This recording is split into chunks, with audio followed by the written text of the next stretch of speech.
A good Wednesday evening from the Varsity Aces. I'm Greg Tartaglia for NorthJersey.com, and welcome once again to the Varsity Aces Show, this edition for Wednesday, October 6th, 2021. And as the Bergen County Girls Volleyball Tournament was seeded just last night, that was going to be the main topic of our show tonight as we speak with a couple of girls volleyball coaches. We'd like to welcome in Rutherford coach Helen Anselides, who will join us tonight, and Ridgewood coach Jamie Marzocchi. First of all, welcome to both of you. Nice to have you on the show. Thanks for having us, Greg. Yeah, thank you. And we'd certainly like to talk about the tournament, the seeding, the matchups, all those wonderful things. But each of you have a couple of, interesting stories of your own. We are going to defer to Coach A to start off with, who has been on the show before. We did a Paramus Catholic special. Is this like respect your elders kind of thing? Huh? Is this like respect your elders kind of thing? I'm not going to say that. I'm going to say veteran instead. But certainly, Jamie, we look forward to a few words with you on Ridgewood. But let's get started with Coach Anselides. In the Bergen County tournament, this is the first Bergen County girls volleyball tournament in 2 years. As we know, last year the season was moved to the spring. We get a full bracket of 32, and we do have all the matchups for you here. We can show you those. The opening round, you get the 32 teams. Some of the smaller teams face the big, IHA, Demarest, and that. Really, there are 4 undefeated teams in the field. Your team, Rutherford, is one of them. IHA, Demarest also. And Immaculate Conception is having a very nice season as well. But, it's always tougher for those smaller schools, especially when you're going up against the big juggernauts. So who do you think maybe will be able to slow down at least, or maybe even, who knows, knock off IHA or Demarest this year? Is it possible? Your thoughts? Those top 4 seeds, you take a look at the experience of IHA and Demarest, of course, a Riverdale who's always been there, and then you got the new kid on the block, who really is not a new kid on the block, and that is in Ridgewood. Right. It's going to be exciting. Can someone else sneak into those that semifinal round? Maybe. But if I were a betting person, which I clearly am not, I would not be surprised if those top 4 teams make it right to the semis. Well, I'll tell you what, your team in 2019 made a run to the semifinals as well. Jenna Rogers, the star player, who's now a track athlete at the University of Nebraska. There she is, number 13. Certainly having that star player is one of the ingredients here, but having made a run with a team like that a few years ago, and you were a 5 seed in 2019, so it wasn't like it was totally unexpected, but to be a small school going up against the big programs, not only to have a star player, what else does it take? Maybe some of those ancillary things that it takes to be able to stand toe to toe with the best of the best. Mindset. That's one thing that we've worked on this year and any other year. You have to have the mindset to be able to compete, to be able to,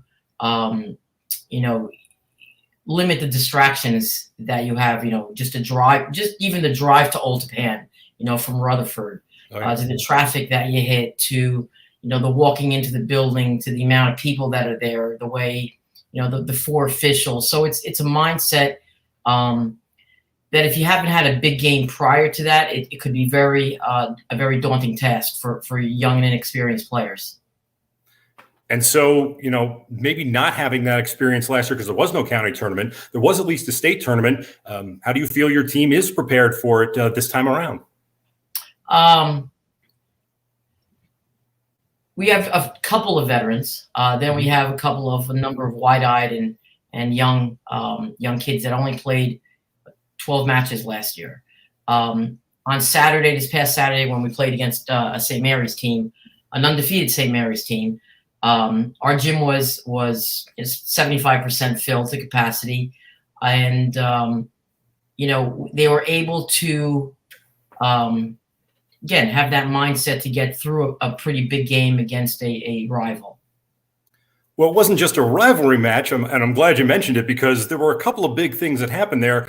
Number one was Coach Helen Anselides won her 500th match of her coaching career, so congratulations on that. Thank you. When you coach long enough, milestones will happen. That's true. Well, we referenced the Patterson Catholic before, and as your 18th season at Rutherford. But another special thing was that someone who has coached both of those programs, Joan Lord, she kind of received a special honor of her own as well, right? Right. The gym, Joan Lord just recently retired from the Rutherford School District in June. And she was there and at St. Mary's for a total of, I believe, 44 years. When we heard of the dedication, when we heard of the gym being dedicated in her honor, I thought it was a great idea to try to get St. Mary's to come over and play us, only to have everything come full circle. And it fortunately, we were able to get that game in. We were able to have a nice crowd and give her the tribute that she deserved. She's one heck of a coach, and she's one heck of a PA announcer, too. If you attend one of her football games, I was at the season opener, she's still there, and it's still very good to hear her voice. So, and she's a 300-match winner herself, too. One day we'll get the official list all squared away. But, back to the Bergen County tournament, for you personally, having a year away and now coming back, what are some of the things that you're looking forward to that you missed having last year because all the COVID? First of all, I think the round of 16 is the best day of volleyball. When you go from one gym to the other, to the other, to the other. If I'm going from one gym to the other, that means we lost a first round game. So, it's just great to see so much intense volleyball going on in two gyms, and Old Japan does a great job hosting that event, as the later rounds as well. What did I miss? I missed just that the camaraderie amongst coaches, kids that get a chance to see one another. Sometimes we don't, because our schedules are so busy, we don't get an opportunity to see another team play. And to be able to see a team, like, even an Old Japan or IHA, a Ramsey, a Riverdale, where you don't get a chance to see them during the regular season because our schedules are so filled. It's nice to be able to say, wow, look at that kid, look at that team. That's a pretty cool thing. Yeah, and it's neat because you finally get, the Big North going up against the NJIC, right. Big school, small school. Everybody gets put together. A little bit different this year because the round of 16 is actually going to be on Sunday. So it's going to be back-to-back days. Saturday is going to be the first round. Sunday is going to be the round of 16. It'll still be, as you see there, at Old Japan. North Gym for 4 matches, South Gym for 4 matches. So all the walking back and forth. And I hope they have walking tacos again, please. The change to having those 2 rounds in one weekend, what sort of an impact do you think that might make? I know why it was done, because the NJSIA pushed up the state tournament a week.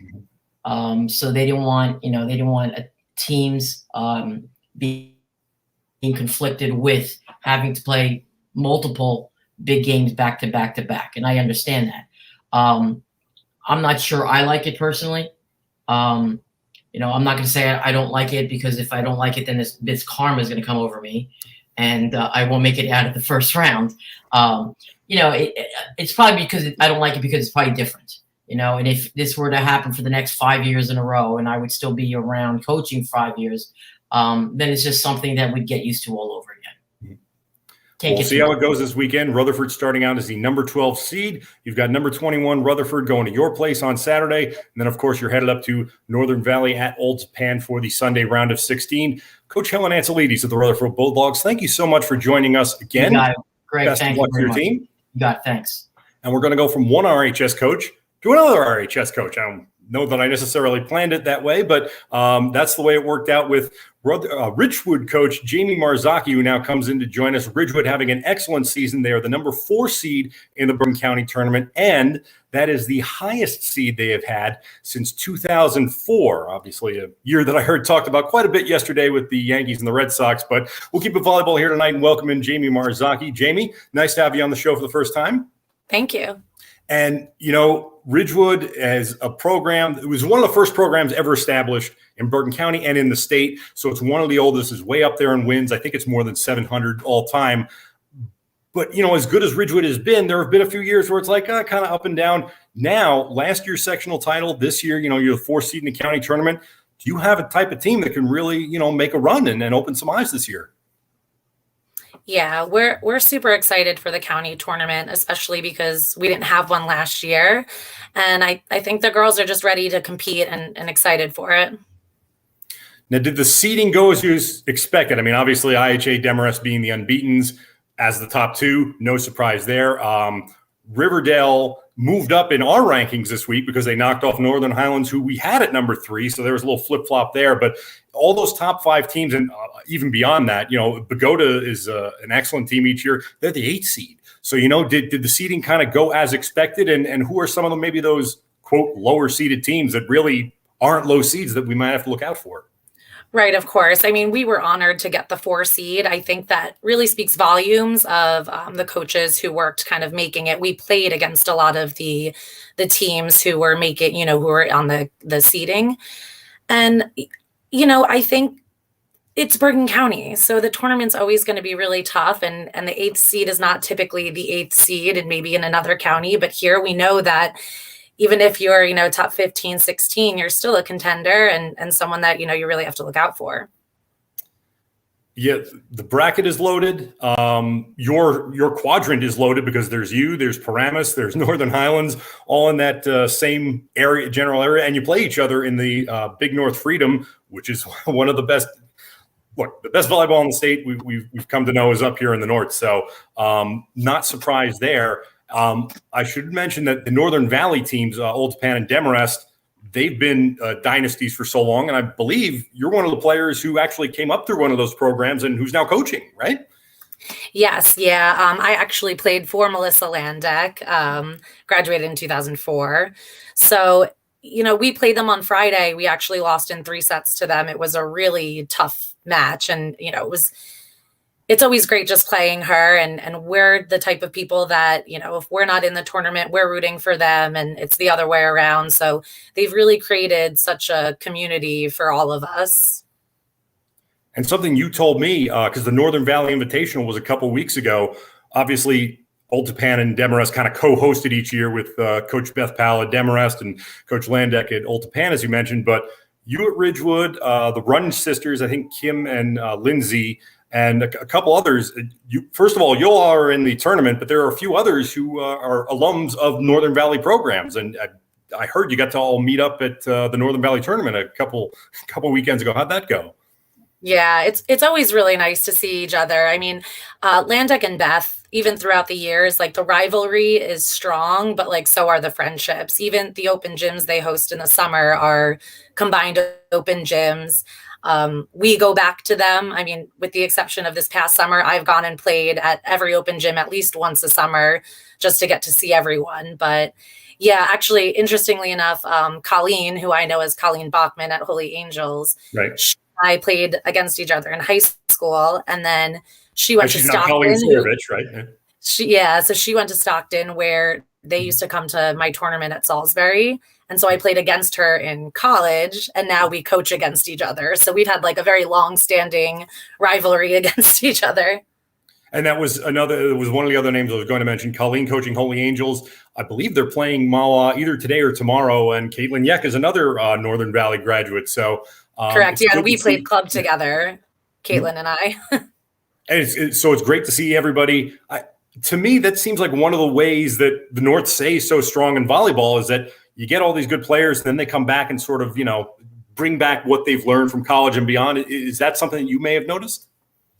Oh yeah, definitely. And especially like speaking on behalf of Landeck and Beth, like they've just instilled such a love of the game that it just speaks volumes to the fact that so many of us are back in the area coaching volleyball because they made us love it so much that we're doing what they've been doing all along, or at least striving to. So Ridgewood, starting this weekend out as the number 4 seed, you're going to host number 29 Lyndhurst on Saturday. And then, of course, the one-day turnaround, you're going up. The winner, I should say, is going up to Old Japan. Don't sleep on Lyndhurst either, because, when I did a lot of research back to Ridgewood and Paramus and all the teams that got things started in the 70s, Lyndhurst was right there, too, for a very long time. So, and again, like as we were saying before, it's one of the toughest tournaments in the state, no easy outs. So Ridgewood, Lyndhurst winner goes to the round of 16 on Sunday at Northern Valley Old Japan.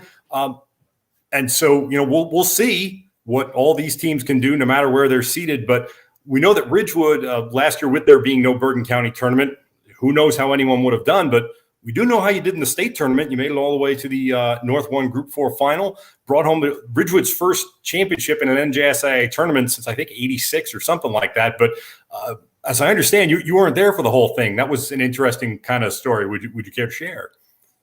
Yeah, of course. So I actually started the March season 29 weeks pregnant, which was obviously not the anticipated date of start. And then I had my baby a month early. So the first day of the state tournament, I was in the hospital and I had him the next day. So my JV coach, Brian Quirk, was actually the one, and my entire coaching staff kind of helped lead them to the championship. And it was really sweet for him because my now junior setter is his daughter. So he kind of got to coach his daughter in the state tournament, and the fact that they won, it was really nice. It was bittersweet for me having to have missed it, but I was really happy for the girls, and I'm happy to be back this season. I was going to ask about that. I've known Coach Quirk a long time. In fact, he goes back to baseball at Ridgewood, but I know he's been on the volleyball staff for a while, and that's a cool story with him. And Cammie is your setter, Cammie Quirk, right? Yes. She's been having an excellent season, and so have the Ridgewood Maroons. So, Coach Jamie Marzocchi, final thoughts. What do you feel like Ridgewood might be able to do this tournament? Again, we said, there are no easy outs. Even the first round, you're going to get a test. Is there the game plan? Obviously, survive in advance. But what do you think about how Ridgewood could do maybe going forward in the tournament? Yeah, we want to dig our heels in and just work really hard to get as far as we can. Like you said, everyone is a competitor. And I think especially when you get to, playoff time where it's single elimination, it's like anything can happen. Like everyone's going to leave their best on the court. And so upsets are going to happen all over, I'm sure. And we're just going to try as hard as we can to get as far as we can. Well, we will see a lot of that this weekend with the first and second rounds of the Bergen County Girls Volleyball Tournament. Ridgewood volleyball coach Jamie Marzocchi, thank you so much for joining us. Best of luck for the Greg, my pleasure. Weekend, and of course, going forward. So that'll wrap up the volleyball portion of our show. But as always, we do know football is king, and we will have a football segment coming up. It's Darren Cooper's Pick Six. He has a very special guest joining him this week. So we'll throw it over to Coop now to see who he thinks. Remember, these are his predictions of who he thinks is going to win this weekend. That's right. It's time again for Darren Cooper's Pick segment here on the Varsity Aces Show, coming to you this week, broadcast live on tape from New Orleans. And I even brought in a special guest. This is someone, yes, she kind of looks like me a little bit. That is my big sister, Charmaine Cooper. Charmaine, have you done picks before? No. Charmaine, what did we do Sunday? What football game did we go to Sunday? The Saints and the Giants. Who won? Not us. We got to stop going to games together. Never again. We're done. Not going to do that We're anymore. done. Yeah. It's over. Yeah. We have sad stories to tell. But anyway, there are no sad stories in North Jersey football. We have 5 big games this week on the pick segment. Auntie Maine, are you ready? Yes. All right. First game I'm going to talk about, Eastside at Pascack Tech. I tell you what the Ghosts have done under James Magazine is really fantastic. We've talked about them a couple of weeks. Boy, Pascack Tech is still a sleeping giant. I just can't wait for the Bulldogs to put it all together. With their size and their school population, they are going to be monsters in North Jersey for years to come. But right now, Eastside is the better team. I am picking the Ghosts of Eastside to beat Pascack Tech. It's going to be a big game. A lot of Patterson connections there. You agree with that one? Sure. Gotcha. All right. Next up, the biggest game, public school game of the weekend, Northern Highlands, the Highlanders at Clifton. 2 good coaches, 2 good quarterbacks. Clash of styles here, Charmaine. We got a real good quarterback. Northern Highlands like to throw the ball around. Clifton, ground and pound. Run right at you. I think it's going to be a real close game. I think it comes down to the end. Kyle Bellis for Clifton can make some plays. Enzo Arjona going to Monmouth can make some plays for Northern Highlands. Northern Highlands is our number 1 team. It is going to be close. I think it comes down to the fourth quarter, maybe a late field goal. Northern Highlands is the pick. How do you like that one? Does that mean it's going to be passing or running dominated? I would think passing. The Highlanders are a little bit better of a passing team. Okay. But they'll surprise you with how physical they are. All right. Now, big game Saturday. Don Bosco at Delbarton. Would you believe, Auntie Maine, that I picked against Don Bosco last week and they won to spite me? I'm almost certain. Anyway, great win for Don Bosco last week, beating St. Peter's Prep. Ronnie Heath had a big game. And now they take on Delbarton, a team I just saw, the Green Wave. Anybody here go to a school that's like the Green Wave? Oh, I guess so. Where's your Tulane diploma?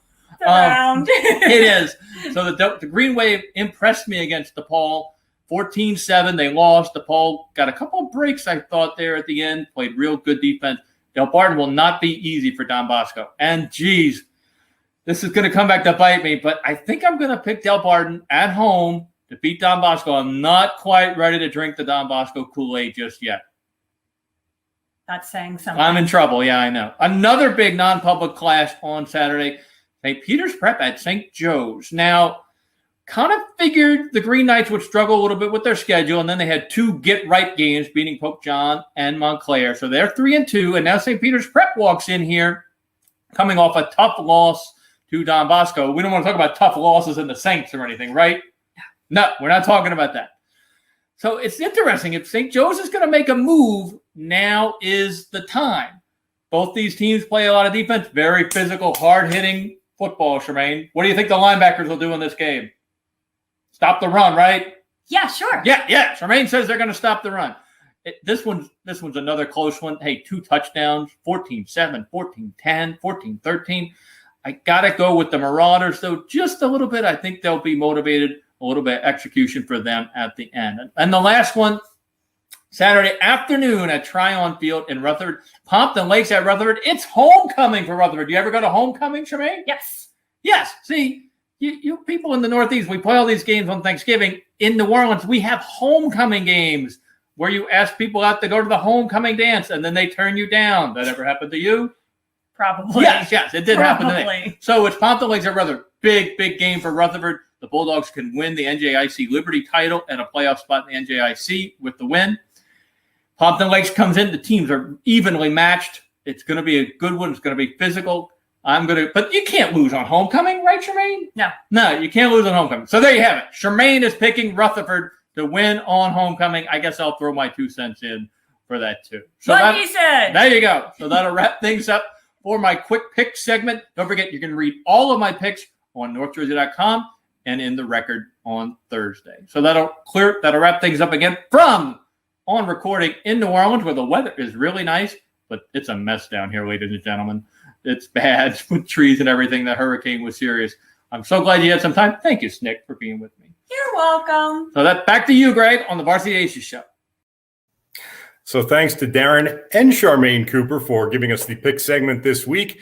We're very sorry. Our condolences about the Saints. But something to keep in mind that Charmaine may have more information to provide us, because the rumor is that she lives nearby or knows someone who knows a quarterback by the name of Arch Manning, who's going to school down there in New Orleans. So certainly, keep us updated on that. As for North Jersey, we will say goodnight for the Varsity Aces Show Live. Enjoy our football coverage this weekend, our volleyball coverage as well. We would like to thank one more time Rutherford coach Helen Antelides and Ridgewood coach Jamie Marzocchi for joining us on the program.